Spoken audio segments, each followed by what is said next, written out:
Mueller report comes out. The media has trouble digesting it. The Green New Deal gets put to vote, and Trump goes into campaign mode. This is Matt Field, and this is Ditch Your Political Party podcast.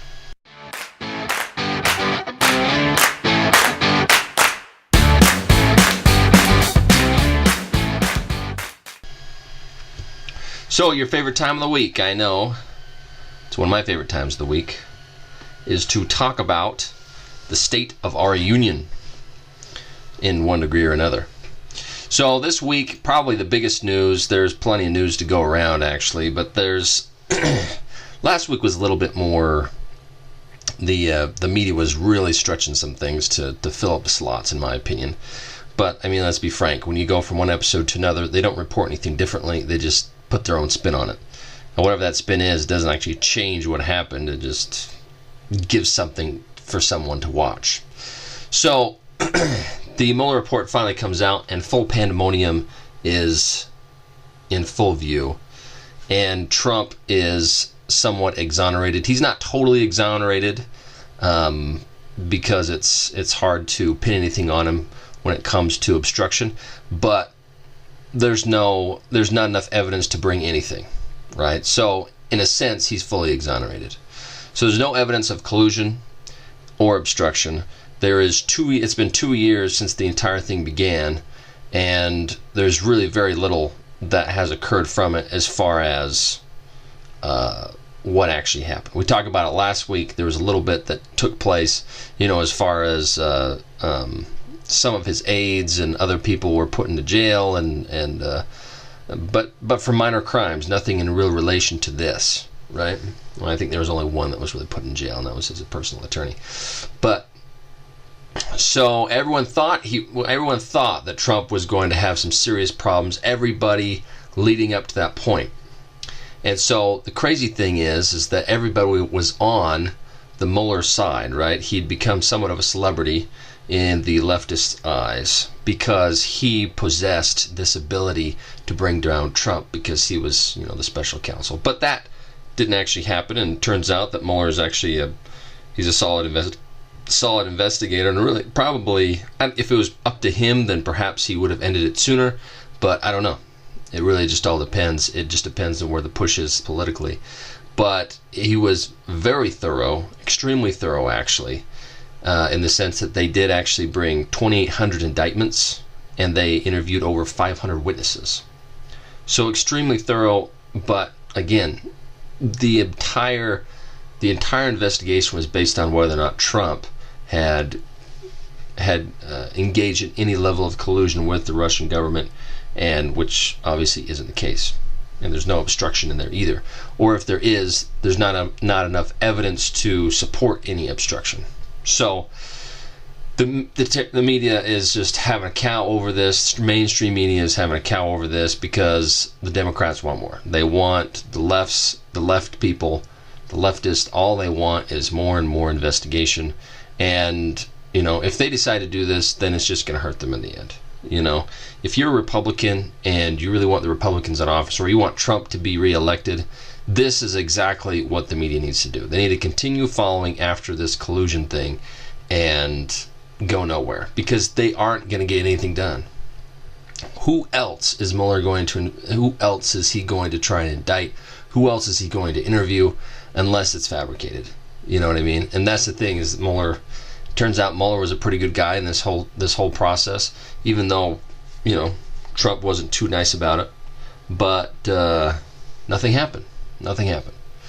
So the crazy thing is some of the things leading up to it, probably the most obvious was McCabe, when he mentioned that Trump was supposed to be he could be a Russian asset, which I think is a ludicrous claim to begin with. The guy's been in the public light for literally his entire life. And at what point was he, did he have these really, really close ties with Russia? So, it's pretty crazy how they've gone after this. Let's let it be, It should have been let alone a long time ago, but because of the political pressure that was brought by the Democrats, this just continued. And not to mention, the Republicans in many ways endorsed it too. And at the beginning, when this was a big whirlwind, the Republicans were on board too. We don't know if Trump's a good guy. We don't know. Well, let's be clear. Trump, good guy, is just referring to whether or not he colluded or obstructed justice in any way in regards to the whole the Russian probe thing. Now, I say that because Trump overall isn't a good guy. Let's be real. But in this case, he's not guilty. So, and I think they've fully investigated. I don't think there's anything else that could be done. Again, it kind of comes back to what I've said in the past. If you investigate someone long enough and hard enough, if they're in public life, you could probably find some sort of infraction, even if it wasn't even if they didn't mean to do it. You could probably find some sort of infraction to catch them on and indict them for that, which is essentially what happened over the course of this investigation of 2,800 indictments, more plus. So it's there's not much more to be said, and it should be just taken down. But the media won't own up to it. They won't let it go. They won't say that they were wrong. They won't say that what they were doing was inappropriate. Yada yada yada. So essentially, the media has taken this, and to ensure, because nowadays, if you're in politics or you report on politics or anything like that, if you are extreme, there's no way you can have any problem with you, right? We talked about this with Ralph Northam, right? He was supposed to be this, he shouldn't have had these different pictures taken of him and all these different things, and he had to apologize for all this stuff that he did back when he was in high school. And the same sort of thing happened when Ben Carson was running for office, and they were criticizing him for what he had said when he was a junior in high school. It's just crazy stuff. That essentially what has to happen is you have to be entirely perfect to run for office, which is impossible, obviously. And so when they put on this facade, the media and anybody that's associated with this politically, it just looks bad for you. Let's be real. I mean, if you think you're fooling anybody, then you've lost your mind. The only thing you're doing is you're playing to those that think entirely within your box, which is not that many people. I don't think the media realizes. I think the problem is the mainstream media, they've been drinking their own Kool-Aid for so long that when something like this happens, they just continue to go along with it. Because what happens to you personally when you find out you were wrong when the entire time you believed you were right? You try and justify to one degree or another why you thought that way and why you potentially still could be right, which is not a professional move. You need to be able to own up to something, and you have to say, hey, I was wrong, I'm sorry, and own it, But the fact of the matter is this, Rudy Giuliani was on there, I can't remember who he was speaking to, but it could have been Chris Cuomo, but they were talking back and forth, and he was just saying how ridiculous this whole thing was, and he says, the different things you've said, and he quoted them out, and he said, you should apologize. He says, never, I will never apologize. It's just silly. Like, this, it's literally just, it has nothing to do with the truth, obviously. Because if you were really all about the truth, and you learned that what you believed was the truth was no longer the truth, well, and for one, if you're a reporter, you should not necessarily be, you should only be reporting the truth, right? Not speculation. You shouldn't be reporting speculation. You could probably report on someone who has a speculation, right? But you yourself should not be reporting on speculation. And many of media members have said, outright, there's a bombshell in here. There's a bombshell, right? So it's just nonsense, and it should be eliminated. A lot of they've kind of tried to again justify themselves into saying that, hey, we reported on based on what we knew at the time, and this is the biggest problem. This is why we only go once a week, right? Because one of the biggest problems with the mainstream media, 24-hour news, is that you are going to pick a carcass clean of information based on what you have in that moment, and you're going to misreport 100% of the time. Maybe not 100% of the time, but 99% of the time you will misreport because you don't have all the information. But everyone's so anxious on the whole idea of ratings and being there first that they just go for it. And even if they turn out to be wrong, they don't care. It's just a matter of, it's the ratings. Clicks, right? That's all they're looking for. They're not as interested in actually what is truthful. So, then it kind of goes into the, now we levy this against those that are running for office. Elizabeth Warren doesn't believe that the Barr report, the Barr report was what was given on Mueller's full comprehensive report, but since there's information in the Mueller report that is confidential, he's gone through and basically given the cliff notes about 4 pages worth. The full Mueller report's got to be thousands and thousands of pages, I'm sure. So, yeah, there you go. So this is, Warren doesn't believe, she doesn't believe it, and she believes no one else should believe it either. And she's just waiting for the full report to come out, and I just don't understand. Why would Barr come out and... So they've requested the report. Elements have to be redacted, obviously, and there's no way they can get it done in time for what they're requesting. Maybe they can, I don't know. But in any case, it's the same thing. And then Cory Booker comes in and says, I'm waiting for all the facts. He's waiting for all the facts, too. What are you talking about? What more facts do you need? The problem is that people are... They're melting down because they have ridden on this narrative for so long that now that nothing has happened, they look like fools. And they are fools. Let's be real. They don't just look like fools. They are fools. The very fact that they were leaning on this so hard and so heavy with very little evidence whatsoever is revelation for us that if this is how you function in public life, then why on earth should you receive my vote, right? If you are going to, I don't think there's anything wrong for them to start. I mean, I've had plenty of my own doubts with President Trump, so I don't think there's anything wrong that they started an investigation. But 2.5 years into the entire thing, I mean, come on. Let's start to use our brains here. What else do we need to investigate? Particularly since collusion isn't necessarily... I mean, if anything, they could go for maybe a level of impeachment, but, it's not... But what they were saying is he's going to be behind bars. I mean, Warren has said that. I don't know if Cory Booker said that, but Elizabeth Warren has said that he potentially could be behind bars. Kamala Harris has said the same thing. Last week she was saying that she's going to have to prosecute herself, right? Which is silly again. So this whole idea is just very, very silly. You are continuing to see the media meltdown, and they will always melt down in situations like this when something doesn't meet their narrative. I think they begin to feel powerless in these instances, and that's why they're flailing. I mean, let's be real. They're flailing entirely, and that's because they aren't actually interested in reporting the truth. They're interested in reporting that which is best for their base, right? Those that are most interested in watching them. Because who's watching the mainstream media? I mean, either it's just the people that don't have cable news, right? Those that are watching there, and then there's others that have the cable news and they only like to watch the news that they want. So they have their own particular skew. And there's nothing, inherently wrong with somebody wanting to watch something that agrees with them. But if you want the truth, you're actually seeking the truth, then you need to be a little more unbiased, right? You have to fight that need to listen to those things that only agree with you. That's the whole thing here, ditch your political party.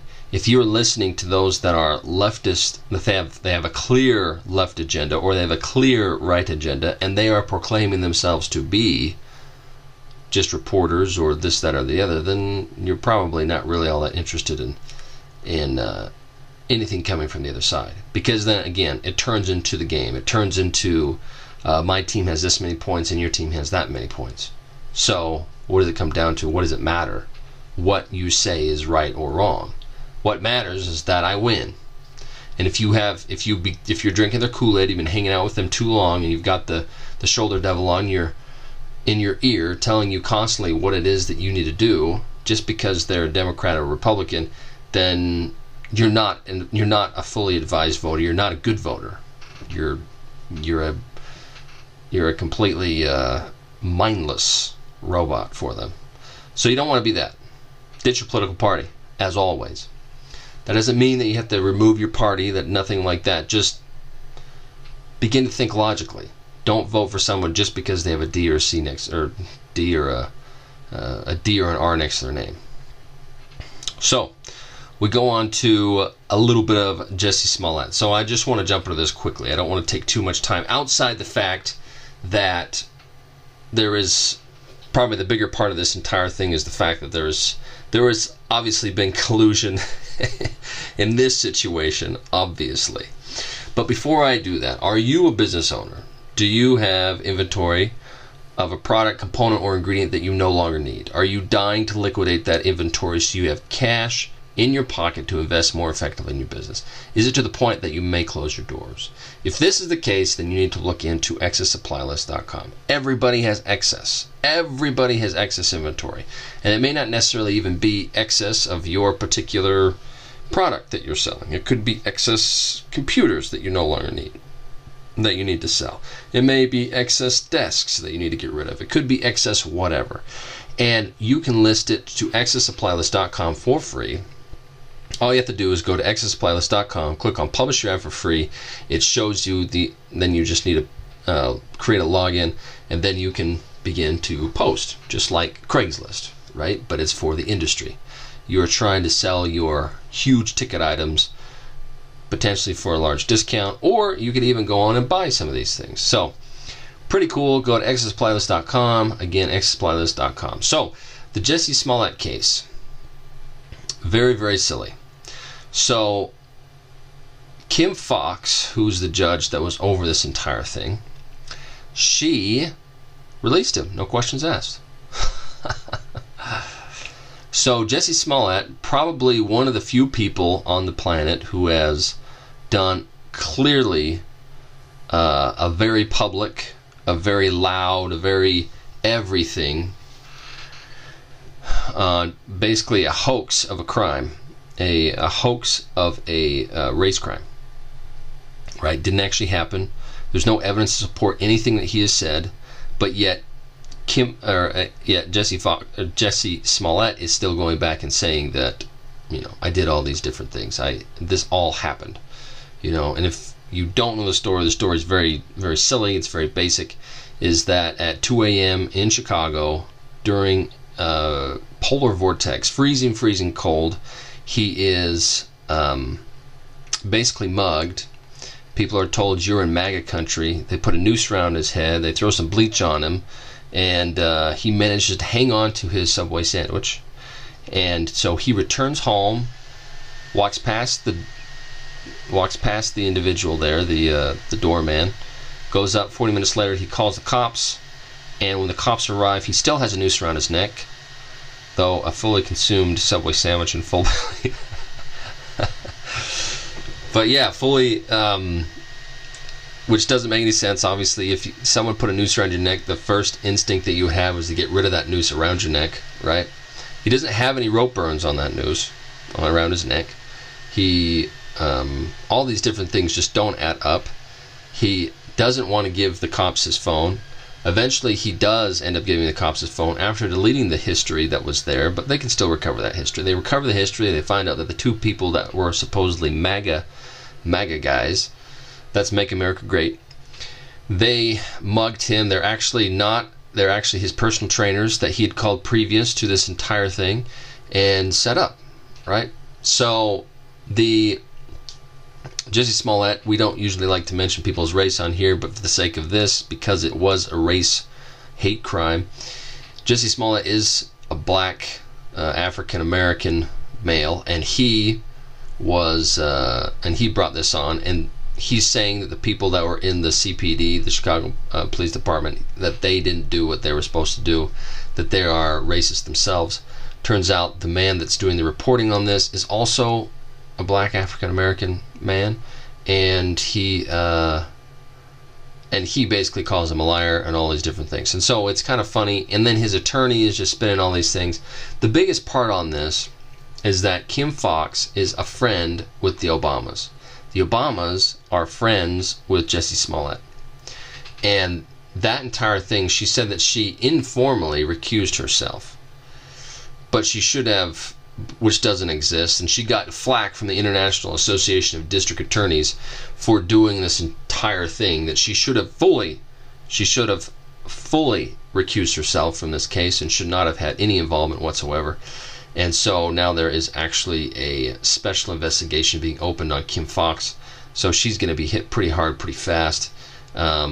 She did a lot of silly things. The only thing that happened is they seized the $10,000 bond and they dropped all the other charges. And then she said she accidentally sealed the records. Now, see, this part is where literally, are you serious? Are you serious? Do you really believe that even if And if you're on the side of Jesse Smollett right now, or you're on the side of Kim Fox or the Obamas or whatever, if you've been drinking that Kool-Aid this long, that hard, and that shoulder devil is whispering in your ear that, hey, what Jesse did, nothing bad happened, then you are completely backwards. Okay, there is no reason whatsoever for you to believe any of this garbage. All of it is so suggestive. This is one of those times where an investigation is obvious. And someone who few people, well, I mean, logically, I rarely agree with this man, but the mayor of Chicago, Rob Emanuel, he actually went after Kim Fox. And people that who have interviewed them, have interviewed, man, I just lost his name, been interviewing the mayor. They keep trying to kind of flip him almost. Do you think Kim Fox, I mean, she wasn't bad. She wasn't doing anything wrong. And he comes right after it. But he was critical about this, Rob Emanuel. He was critical of this at the get-go. He was critical about Jesse Smollett, the entire thing. He just thought it was appalling, which it is. And the very fact that he's on board, now that's a logical evaluation of all the facts. Because what has happened here, obviously, is Jesse's lying, and Kim Fox is also lying. And so a special investigation has to be opened in order to determine the actual truth that's happening. And so, if you're on the side of Jesse Smollett, then you are not clearly thinking. You're not reviewing all the facts clearly. And you're jumping on the bandwagon of the mainstream media to basically make yourself feel better. And the movement that you like to represent. Because if you truly were on the side of the people, if you were truly trying to do that which was right, then you would see the truth for the truth, right? But if you're not seeing that, then again, stop listening to the shoulder devil and do what is necessary to find the truth. To find, not your truth. And let me just make a quick sidebar right there. There is this constant thing that's been going on in the media, in certain different areas of the American culture, where people talk about your truth. There's all these different things about your truth. Okay, truth is not relative to an individual. It's not relative to a situation. It's not relative to anything. Truth is truth regardless of what the situation is.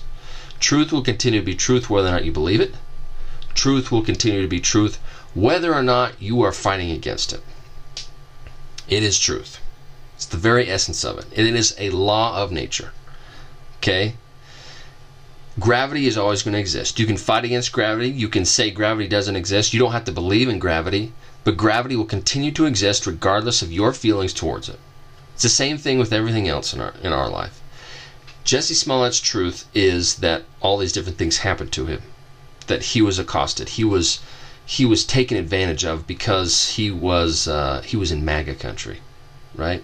But all these things, all the evidence points against that. It does not matter what Jesse Smollett's truth is. It doesn't matter what Kim Fox's truth is.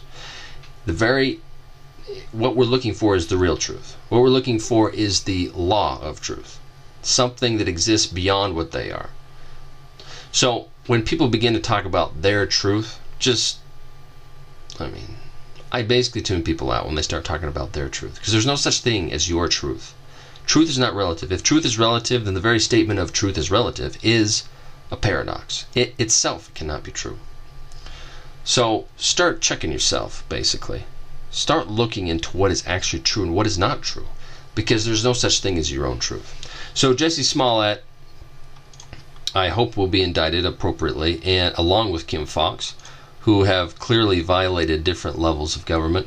And I hope that will come out in the investigation, and it's headed by someone that is actually going to do their job and not pander to politicians.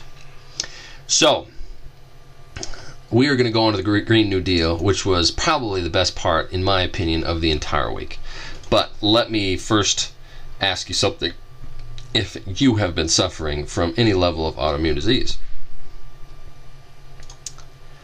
Because if you have, Autoimmune Health and Nutrition is a company that complies to the Paleo, Keto, SCD, and Autoimmune Paleo diets, This is where they essentially holistically help your body heal by avoiding foods that cause inflammation in your body. Now, this is different for everybody, but if you read more and more into the AIP diet, the SCD diet, and these other types of diets, their line is 100% compliant to them.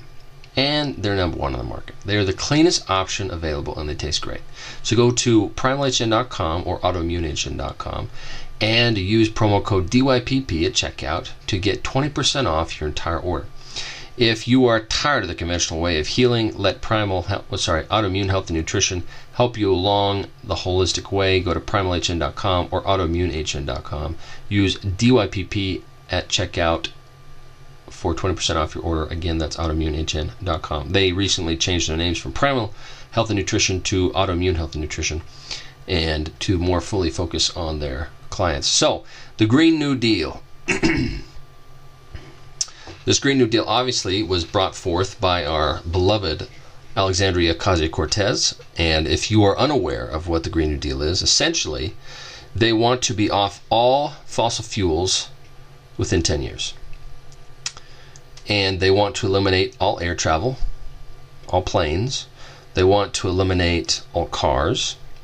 They are going to replace that with trains, going all about. And they're going to have charging stations everywhere. Charging stations, I'm not sure what the charging stations are for. Outside, perhaps, the cars, maybe electrical cars. I'm not sure. They also have portions in there where they can do basically whatever they want. You can do pretty much whatever you want, because if you want to work, they'll give you a job. If you don't want to work, they'll still give you some money, and you can just sit around on your butt. So the Green New Deal has nothing really to do about anything. Let's be real. You know, I've recently learned that AOC, Alexandria Ocasio-Cortez, actually went to college, and she obtained a degree, but she was working at a bar when she was finally elected to her current position. But what did she learn anything at all? I think it was in economics or something like that she won. Anyways, it's crazy because you have Booker, Kamala Harris, and Warren jumping onto this whole thing. Cory Booker thinks the Green New Deal is a great thing. Kamala Harris is a great thing. They think it's a good thing to back. Elizabeth Warren thinks it's a good thing. And the only reason they're doing this is not because they're dumb. It's because for some reason, just like President Trump, Alexandria Ocasio-Cortez is the id of the Democratic Party. So basically whatever she endorses, whatever she's interested in, everyone else kind of piles behind because she has this base that they're interested in. So she's about as left as they get. And the plan that she laid out is complete garbage. It's not even, everything that she lays out isn't even possible. And so this entire thing that she's pushing is so silly, so silly. And so eventually it gets to the point where they're just like, okay, well, let's put it to the vote. But the part I just want to bring out real quick before we go to the vote. The vote's probably the most telling, but the part that I like a lot. I'm from Utah, right? We do everything here from Utah. And Mike Lee is a Republican, and it's not I didn't vote for him because he's a Republican. In fact, I can't even vote for him because he's not in the area that represents me. But he is one of our representatives, and he's a very logical thinker, and I've enjoyed him for the most part. But I love what he did here. Mike Lee gets up and he gives a speech in the Senate, and he talks about one of the things he said is like, I was very nervous about giving this speech, primarily because I didn't know how I was going to get through it without laughing. And you're like, woo, yeah, that's awesome. Because seriously, when I went through it myself, I was laughing. He said he reviewed it and he learned how ridiculous it was. And then what he does is to basically drive home that ridiculousness of this entire thing is he pulls up he has this big photo, or not photo, but a big painting of it has Reagan on the back of a velociraptor. And he has a machine gun, and he's basically pulling out all these details, and he's like, so look at this, and look at this, and look at this. And he says, this picture has as much to do with Ronald Reagan fighting the Cold War as the Green New Deal has to do with climate change. It has nothing to do with climate change. anyone, I mean, I don't know why the Green New Deal even became catchy. The New Deals were brought out by FDR, right? Way back, right, during World War II and things like that.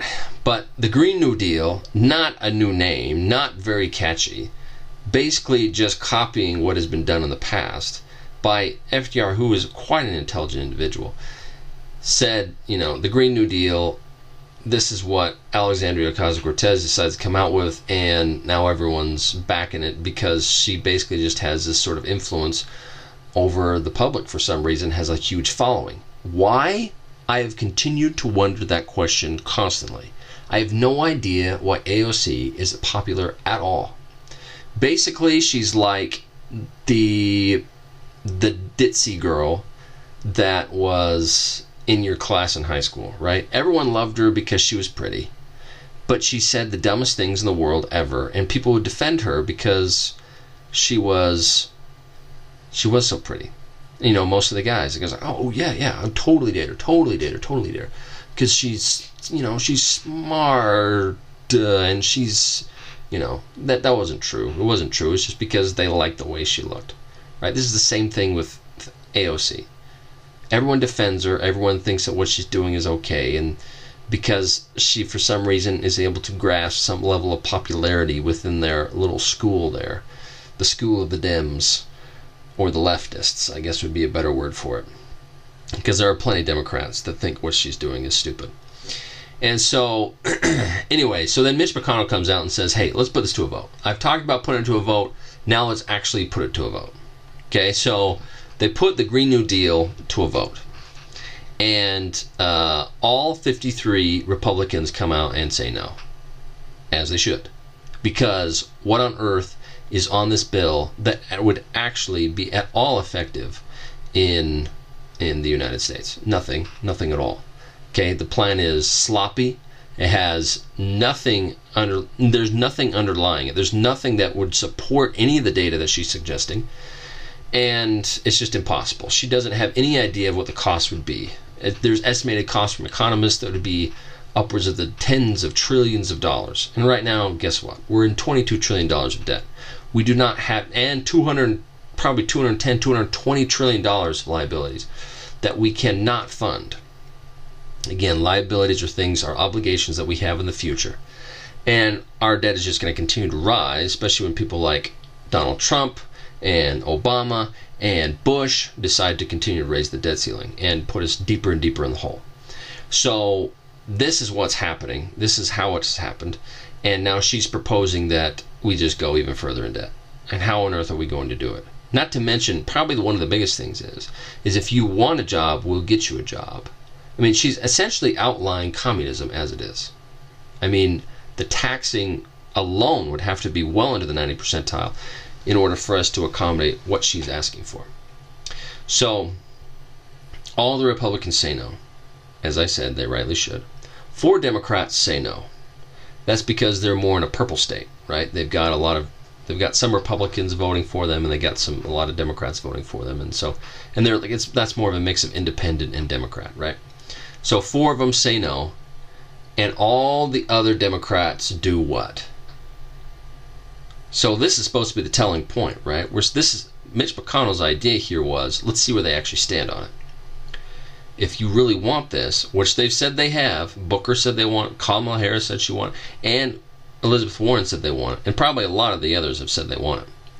All of them have been really pushing it, trying to do it, and what are they going to do? So if you really want something, right? If you really want something in your life, and you have the power to say yes, what do? You say yes, right? No, you vote present. So all the Democrats voted present. Later, someone was interviewed and said, why did you guys vote present? Why didn't you vote yes? He said, well, I was out of protest. I was out of protest. And that's the part I'm confused on. Out of protest of what? Mitch McConnell brought your bill to the floor. He doesn't have to. He doesn't actually have to do it. He's the person that gets to call these sort of things. And he brought it to the floor to be voted on. And you didn't vote on it. Sometimes that's one of the biggest battles, is trying to get the majority leader to bring it to the floor. And he brought it to the floor. No questions asked. I'll bring it to the floor. Yeah, sure. because Mitch McConnell knew that nobody in the right mind was actually going to vote for a bill like this. And if they did, they're a complete moron. And so the Democrats all vote present, obviously indicating where they stand. And it's that there is no protest here. They don't have anything to protest. Okay, there's no protest. And if you understand it differently as to what they were protesting to, then please come explain it to me. How is that greater than actually getting your bill passed into law? How is your protest greater than actually getting the bill that you say is wonderful into law? No. The only thing they're doing here is they're playing to AOC, and AOC, for some reason, has some power over some of the people in their constituency that they want to try and exploit. And the only way they can do that is if they support all the stupid ideas that AOC brings down. Okay? Now stupid is a technical term in the sense that it is all void of logic. There's no logical element in this entire thing other than I want it, I want to get it, and the government's going to provide it for me. I mean, can you imagine? Anyways, so that is the Green New Deal. And it is, I mean, talk about one of the more hilarious moments in politics, but also one of the saddest. Okay, because the very fact that a bill like that, the Green New Deal, can actually make it all the way to the Senate, and Mitch McConnell has to call a vote on it. It's pretty sad, because at some point, maybe, and or unfortunately, unless we do something about it, and we start thinking logically and ditch our political parties, and really focus on the idea of what is logical and what is not, what is good for our families, what is good for the country, rather than what's my immediate pleasure that needs to be met, and looking at the grand scheme of things, the overall plan, rather than doing these silly little things, then we'll be okay. But if we don't, and we continue down the path we are right now, then something like the Green New Deal, or maybe the Green New Deal itself, is going to make it to the Senate, and it's going to have enough support to be passed. And then down the hole our country goes. I don't know anyone that can logically defend, and if you can logically defend the Green New Deal, I am interested in hearing it. Because all the principles that I understand do not support it whatsoever. So the last little bit here, I'm just going to talk about, I do want to talk about Mayor Buttigieg. I don't know if I'm saying that right, but Mayor Buttigieg, he has been getting steam recently because of all the, and he's a mayor in Indiana, which is, pretty interesting. Because a lot of times you're looking at senators, or you're looking at governors that are interested in running for president. But Mayor Buttigieg is getting a little bit more steam because he is more substantive than the majority of the other candidates. And though I don't necessarily agree with a lot of things he says, but for the he's more centrist than he is left. He's not right. He's just sort of in the middle there. He does have some different ideas and thoughts that he likes to... he's still fighting for the team, though. Some of the things he says is clearly just fighting for the team. If you're fighting for the team, at some point you're going to do it again, right? And that's what makes me nervous about it. It's the same thing. I like the idea of someone like a... oh man, my mind is losing him right now. I wanted to say Howard Hughes, but that's the wrong guy. Still a billionaire, right? And he used to be the CEO of Starbucks. Anyways, Howard Schultz, there you go. So Howard Schultz is, I like the idea of Howard Schultz, but he's yet to announce. I thought he would have announced by now, but he's yet to announce, and he will likely run as an independent. I don't know if he will. But it's the same sort of thing. Buttigieg, Howard Schultz, some of these other guys I think are actually okay. And actually if you think of it, some of the way that... I don't know if he'll actually enter because he's been taking so long, but Joe Biden, he's kind of a centrist in one way or another, but the problem is his rhetoric has gone completely to the left recently because he doesn't know who he is. He's pulling up Elizabeth Warren. He talks about, how good capitalism is, and then in the next breath talks about how we need to seize all private insurance. So it just doesn't make any sense. So, you don't really have great options. If you're living on the Democratic side and all you listen to is that Democrat angel on your shoulder, then all likelihood you're not going to be able to find a decent candidate, honestly. And honestly, they're not going to be, in this election, there aren't going to be all that many decent candidates anyways. right? Because your choice is Donald Trump or a bunch of crazy people, right? Well, I guess it's crazy Donald Trump or a bunch of crazy people. So you just got a bunch of crazy to vote on, which is sad. I don't even know who I'm going to vote for because, I mean, you just have to see how things break down. But honestly, if you can determine who you, I mean, right now where I'm sitting, unless I see something differently, theoretically, you should be able to look at a candidate now and know whether or not you're going to vote for them. Because if you know where they stand and you know, and if they are a truthful individual, they will stay in that spot throughout their presidency. And if they say I'm going to do X, Y, and Z, then you should be able to believe them. Unfortunately, that's not the case. So you have to kind of see how things fold out.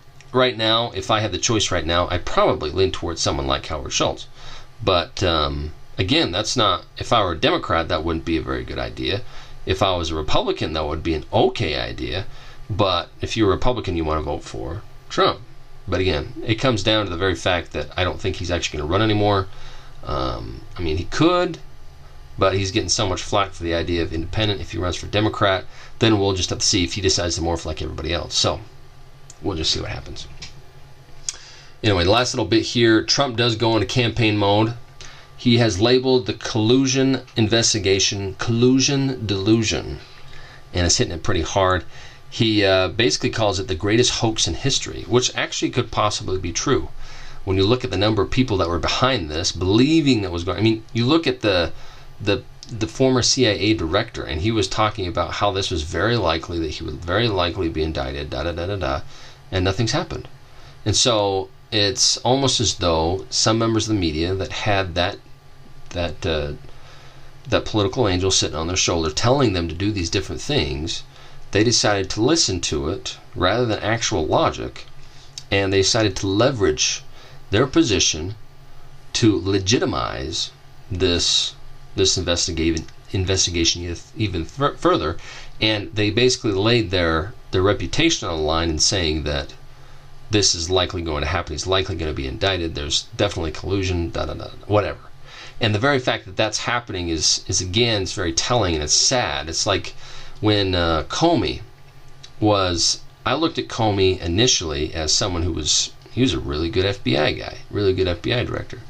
And I looked at a lot of other individuals that are supposed to be entirely politically neutral. And I still had faith in them, but now I don't really have faith in any of the institutions. I used to think, Comey was going to keep the FBI's head on straight, but that wasn't the case. The same things kind of happened with the CIA. Now, maybe not directly the CIA now, because that was a former CIA director, but there's just so, literally, in a figurative sense, and soon to be in a literal sense, the United States is crumbling to the floor. Because no one stands for anything anymore outside getting what's theirs. And if it continues that way, it most assuredly will crumble, literally, because there's no way it'll happen. So my last plea with all of you, all of my listeners, far and wide, is to actually go on and sign the Convention of States.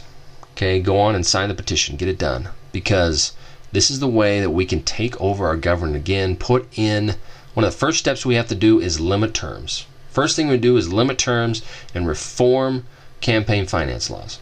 When we can do that, then we can really begin to control the way that the country is going. And then it really is based upon our logical selection of good candidates.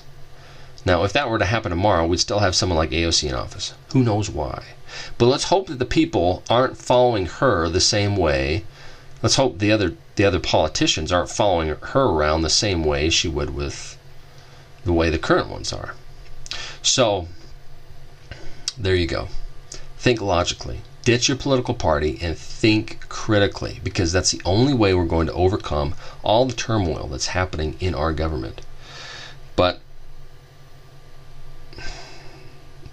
I mean, I say logically, but there is a sense of heart that has to exist too. When you talk about the human spirit, there's a difference. There's a heart end of things and there's the head end of things. There has to be some reaching out. There has to be some goodness. There has to be some kindness. But there still has to be some logic. because mercy can't rob justice. And so we have to be ensured that everything that we do does fit along justifiable parameters that make sense and are sustainable. So, there you go. Ditch your political party. Subscribe, leave a review, ask me questions. Happy to respond. Thanks, guys.